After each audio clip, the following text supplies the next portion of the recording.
Hi, this is my Skoolie Marguerite, and I bought her in 2012 and converted her, lived in her for some years, and she's been in storage for a little bit, and I'm ready for her to go to her new home. So come along and I'll show you all about her. All right, this is Marguerite. She is from California. She's a 1980 school bus, Thomas built, and she has an automatic engine. She's 36 feet long and 7.5 feet wide. She has an Allison transmission and a Cat 2806 engine, I believe. That might be wrong. I will have to check. But I drove her from California out here. This is how she locks, just like that. This is the door.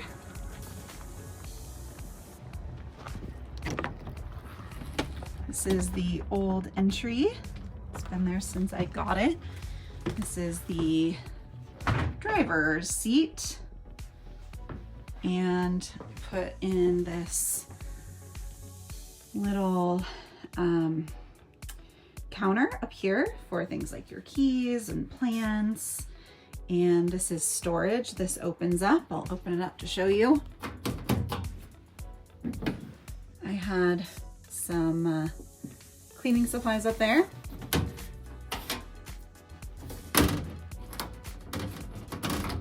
Go. And there's the inside of the door. You can also lock it from the inside. And then here is the inside of the bus. This is bamboo flooring that was repurposed. And these two boxes are actually the wheel wells. So I covered them with boxes so that it's usable space. This is clearly a bench, that's brand new. And then over here, this was my pantry. You could remove this, and you could even do something where you lay out another thing that's flat right here, and you can have a bed right there. That's gonna be about a little bit bigger than a twin, I think. And then you see this is the pop-up over here.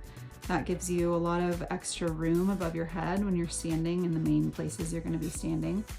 I am 5'6", and I have plenty of space above my head, even without that area. So that is cedar fencing on the inside. Those two windows on the sides open up. When those open up, it can create this sort of heat sink effect where heat rises and then it can leave through those windows.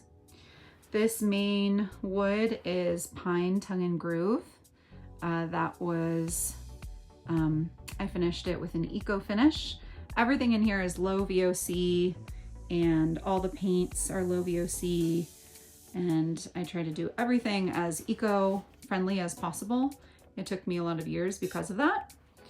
We'll do this side and then we'll go to the other side. This is the sink and a ton of storage below.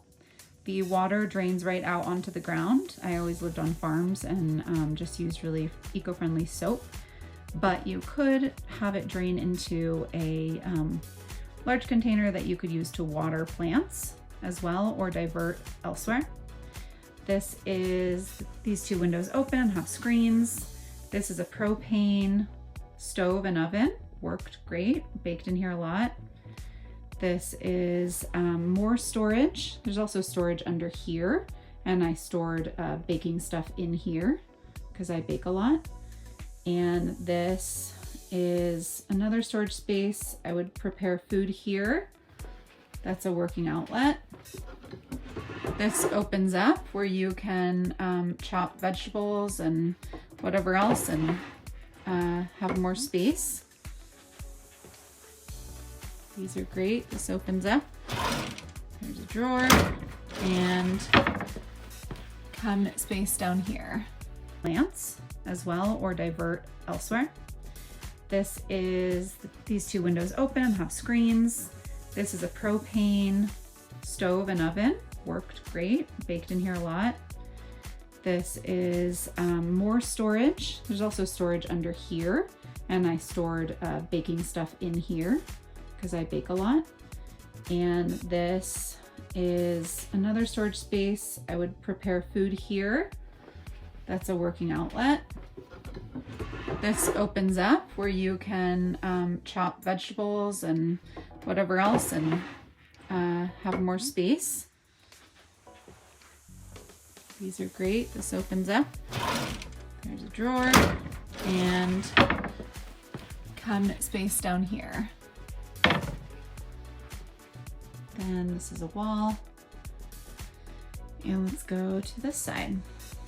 Start back over here. So you can have a little seat here. This is some more storage space. I've talked to people who said, oh, I could put a washer or dryer there of some sort. This is seriously old. I think it's from the 1930s or 20s.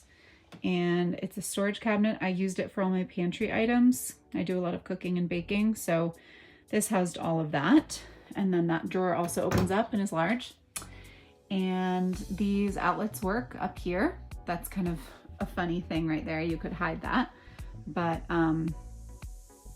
there's 4 outlets up there if you ever need.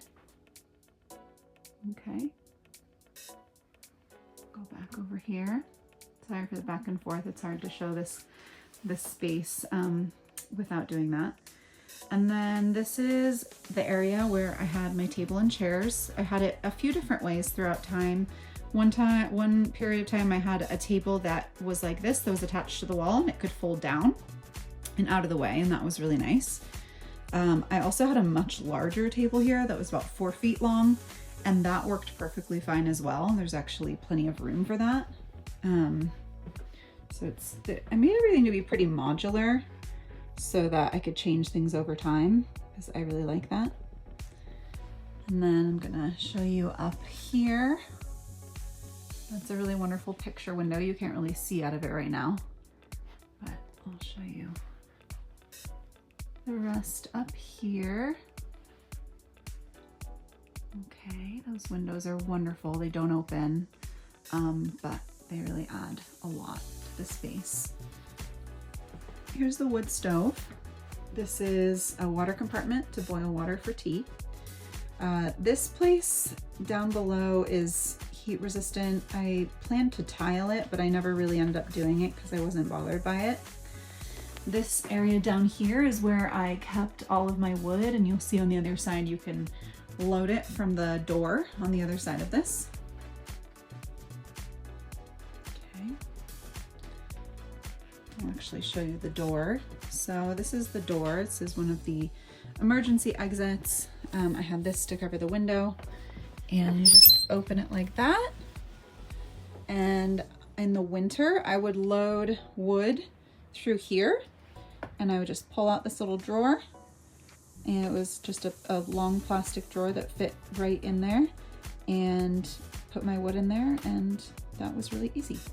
I'll shut this.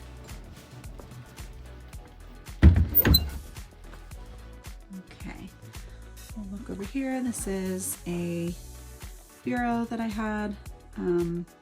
You could easily remove it. It's bolted to the wall, screwed to the wall. And let's look at the bathroom. So this is the bathroom. I had a curtain going across here